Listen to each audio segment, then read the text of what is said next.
নমস্কার বন্ধুরা, সবাই কেমন আছো? আশা করি ভালো আছো। তোমাদের ভালোবাসায় আমিও ভালো আছি।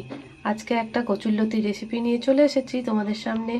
চিংড়ি মাছ দিয়ে কচুর শাক রেসিপি। কচুরলতি অনেকেই ভালোবাসো, তাহলে যারা ভালোবাসো তারা আমার রেসিপিটা অবশ্যই একবার দেখো আর স্কিপ করো না, পুরো ভিডিওটা দেখো। আমি আশা করি তোমাদের ভালো লাগবে। আর দেখেই বুঝতে পারছো কতটা লোভনীয় দেখতে হয়েছে, খেতেও কিন্তু অসাধারণ হয়েছে। তাহলে চলো আমি কিভাবে রেসিপিটা তৈরি করলাম সেটাই একবার তোমাদেরকে দেখিয়ে দিই, দেখতে থাকো।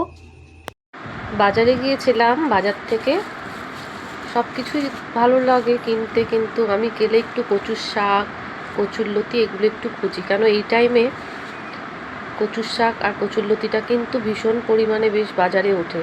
সেই জন্য ভাবলাম চলো তাহলে একটু কচুরলতি নিয়ে নেওয়া যাক। দেখতেই পাচ্ছ আমি কচুরলতি নিয়ে নিয়েছি, এটাকে কেটে ধুয়ে তোমাদের সঙ্গে শেয়ার করছি। চলো তাহলে দেখতে থাকো আমি কিভাবে কচুরলতিটা রান্না করছি। দেখো আমি কিন্তু কচুরলতিটা ভালো করে ধুয়ে নিয়েছি, ধুয়ে জল ঝরিয়ে এখানে দেখো জলটাকে ঝরিয়ে নিয়েছি, জল ঝরিয়ে একদম শুকনো করে নিয়েছি। তোমরা চাইলে এটাকে ভাপিয়ে নিতে পারো একটু গরম জলে, যদি তোমাদের হাত চুলকোয় বা কিছু। আমি কিন্তু এটাকে ভাপাবো না, এটা কিন্তু আমি ডাইরেক্টই করব, কেননা আমার কচুরলতিটা খুব নরম, দেখতেই পাচ্ছ একদমই নরম, একদম মানে ভাজার সঙ্গে সঙ্গে গলে যাবে। সেই জন্য আমি এটাকে কিন্তু ভাপিয়ে নিচ্ছি না। তোমরা চাইলে এটা গরম জলে একবার ভাপিয়ে নিতে পারো, তাতে কোনো অসুবিধে নেই। তাহলে চলো, একদম সিম্পল রেসিপি, খুব তাড়াতাড়ি হয়ে যায় আর খুব ভালো খেতে হয়, সেই জন্যে তোমাদের সঙ্গে একটু শেয়ার করছি। এখানে দেখতেই পাচ্ছ এখানে রসুন কুচি নিয়ে নিয়েছি, আর এখানে পেঁয়াজ নিয়ে নিয়েছি, একদম ঝিরিঝিরি করে পাতলা পাতলা করে কেটে নিয়ে নিয়েছি। আর চিংড়ি মাছ দিয়ে যেহেতু করব সেটা তো নিতেই হবে। তাহলে চলো চিংড়ি মাছটা আমি আগে ভেজে নেব। চিংড়ি মাছটাকে একটু নুন হলুদ মাখিয়ে চিংড়ি মাছটা আমি ভেজে নেব। ভেজে নিয়ে তারপর রেসিপিটা আমি কীভাবে করছি তোমরা দেখতে থাকো। এখানে কড়াইতে তেল বসিয়ে দিয়েছি, আমি কিন্তু এটা সর্ষের তেলে করছি। তোমরা চাইলে সাদা তেলে করতে পারো, তবে সর্ষের তেলে করলে কিন্তু একটা ঝাঁঝ, সেটা কিন্তু কচুতে খুব ভালো আসে আর খেতেও কিন্তু দারুণ হয়, দুর্দান্ত লাগে। এর মধ্যে একটু সামান্য হলুদ গুঁড়ো দিয়ে দিচ্ছি, কেননা চিংড়ি মাছটা যাতে লেগে না যায়। চিংড়ি মাছটা আমি তো এটায় ভাজবো কড়াতে, যাতে লেগে না যায়, সেই জন্য আমি একটু সামান্য হলুদ দিয়ে দিলাম আর সামান্য একটু নুন দিয়ে দেবো। তেলটা ভালো করে গরম হবে, তারপর কিন্তু আমি এর মধ্যে চিংড়ি মাছটা ভেজে নেব।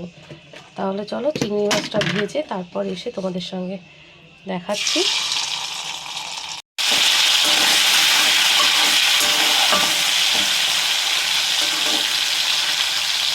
চিংড়ি মাছটা আমি একটু লাল লাল করেই ভাজবো, একটু লাল লাল করে ভেজে তুলে নেব।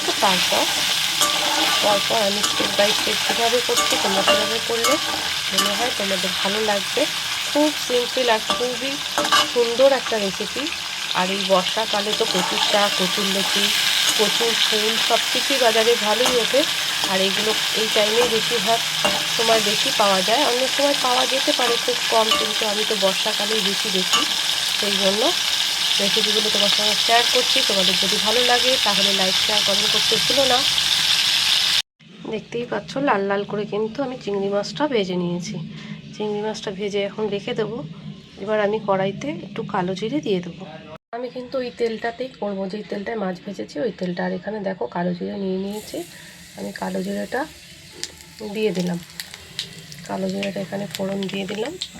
কালো জিরেটা একটু ভালো করে ভাজা হবে।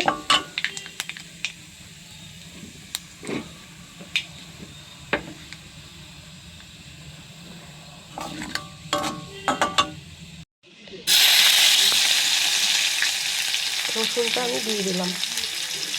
রসুনটা একটু ভাজা ভাজা হয়ে যাবে, তারপর এর মধ্যে আমি পেঁয়াজটা দিয়ে দেবো।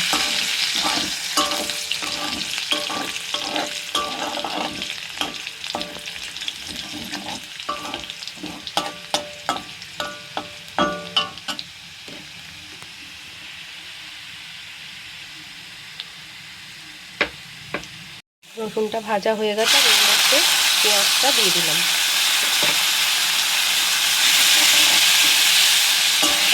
পেঁয়াজের এখন আমি 4টে কাঁচা লঙ্কা দিয়ে দিলাম। 4টে কাঁচা লঙ্কা এর মধ্যে দিয়ে দিয়েছি, আর একটু নুন আমি দিয়ে দেবো পেঁয়াজটা নরম হওয়ার জন্য।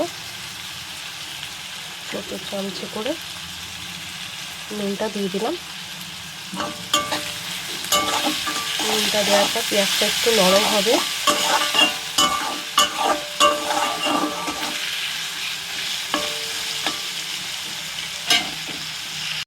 এই পর্যায়ে আমি কচুরলতিটা দিয়ে দেবো। কচুরলতিটা দিয়ে কিন্তু এবার আমি পেঁয়াজের সাথে ভালো করে নাড়িয়ে নেব। আমি আবারও বলছি, তোমরা চাইলে কিন্তু এটাকে সেদ্ধ করে নিতে পারো। আমার এই কচুরলতিগুলো দেখতেই পাচ্ছ কত নরম আর একদমই ছোটো ছোটো, সেই জন্য সরু সরু, সেই জন্য কিন্তু আমি ভাপাইনি। আর আমার কাটার সময় হাতও চুলকায়নি, সেই জন্য কিন্তু আমি ভাপাইনি। যদি একটু হাত কুটোবে বা একটু হাত চুলকোবে তাহলে তোমরা এটাকে গরম জলে ভাপিয়ে নেবে। তেলে নাড়া হয়ে গেল। এবার এর মধ্যে আমি কিন্তু হলুদ গুঁড়োটা দিয়ে দেবো।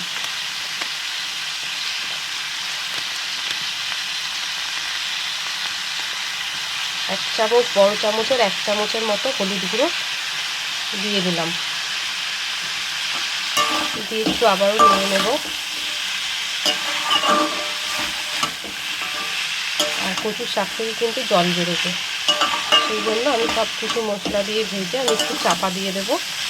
যেই জলটা বেরোবে আমি কিন্তু এক্সট্রা কোনো জল দেব না, এই জলটাতেই কিন্তু কচুরলতিটা সেদ্ধ হয়ে যাবে। আর তোমাদের যদি চুলকোয় তোমরা কিন্তু একটু লেবুর রস যখন গরম জলে দেবে তখন একটু লেবুর রস তোমরা অবশ্যই দিয়ে দিও। আর আমি একটু গুঁড়ো লঙ্কা দিচ্ছি, কাঁচা লঙ্কা তো দিয়েছি, একটু গুঁড়ো লঙ্কা দিচ্ছি আর একটুখানি জিরের গুঁড়ো দেবো। অনেকে কিন্তু সর্ষে বাটা ইউজ করে, আমি যেহেতু রসুন দিয়েছি সেহেতু আমি সর্ষে বাটা দিইনি। অনেকে রসুনের সঙ্গে সর্ষে বাটাটাও দেয়, যার যে কম্বিনেশানটা ভালো লাগে সে হয়তো সেরকম দেয়, কিন্তু আমি রসুনের সঙ্গে দেব না, সেই জন্য আমি এইভাবেই করছি। একদম আঁচ কমানো অবস্থায় মশলা দিয়ে নাড়তে নাড়তে এটা কিন্তু চাপা দিয়ে দিতে হবে। আমি নুনও দিয়ে দিয়েছি, মশলাও দিয়ে দিয়েছি। এবার আমি এটাকে একটু চাপা দিয়ে 10 মিনিট রাখবো। এ থেকে কিন্তু একটু জল বেরোবে।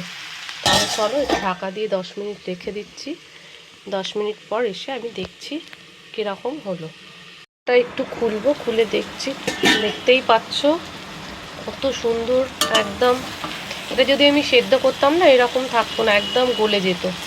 সেই জন্য কিন্তু আমি একদম সেদ্ধ করিনি। দেখতেই পাচ্ছ লম্বা লম্বা গোটা গোটাই রয়েছে, খেতে কিন্তু এই জন্য বেশি ভালো লাগবে। এই পর্যায়ে আমি চিংড়ি মাছগুলো দিয়ে দেবো। চিংড়ি মাছগুলো দিয়ে ভালো করে নাড়াচাড়া করব। চিংড়ি মাছগুলোর মধ্যে যতক্ষণ না এই মশলাগুলো যাবে ততক্ষণ কিন্তু চিংড়ি মাছের টেস্টটা এর ভেতরে আসবে না। সেই জন্য এটাকে একদম ধিমি আঁচে আবার কিছুক্ষণ এর মধ্যে। আচ্ছা, তোমরা যদি কেউ মিষ্টি পছন্দ করো দিতে পারো, আর যারা পছন্দ করো না এখানে না দিলেও চলবে। আমি সামান্য একটু চিনি দিচ্ছি, যেহেতু ঝালটা নুনটা সামঞ্জস্য রাখার জন্য। আর কালারটাও কিন্তু খুবই ভালো আসে। দেখতেই পাচ্ছ কালারটা কত সুন্দর এসেছে খেতে। কিন্তু দেখতেই পাচ্ছ আমার রান্না কিন্তু একদম কমপ্লিট। মিষ্টি দেওয়ার পর আমি এটাকে